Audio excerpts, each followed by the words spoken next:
Ambiance tendue aux abords du Camp Nou de Barcelone. Mercredi soir, la capitale catalane recevait les joueurs du Real Madrid pour un face-à-face très attendu avec le FC Barcelone.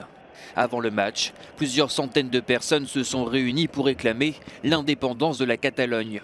Sur ces banderoles, par exemple, les manifestants demandent la libération de prisonniers politiques, alors que d'autres appellent l'Union européenne à ouvrir les yeux sur l'état de la démocratie en Espagne. Ce match n'est pas un classico normal car la situation en Catalogne n'est pas normale non plus. Nous voulons la libération de nos prisonniers politiques. Les rencontres avec le Real sont toujours spéciales, mais le plus important ici, c'est l'injustice. Le dispositif de sécurité a été renforcé pour l'occasion et les deux équipes ont été logées à proximité immédiate du stade avant la rencontre. Mais à l'extérieur, la situation a rapidement dégénéré.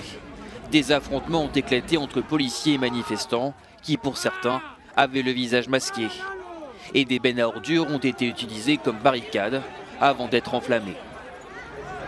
Des incidents d'une violence que Barcelone n'a pas connue depuis les émeutes qui ont éclaté en octobre 2017, lorsque des dirigeants indépendantistes catalans avaient été condamnés à des peines de prison.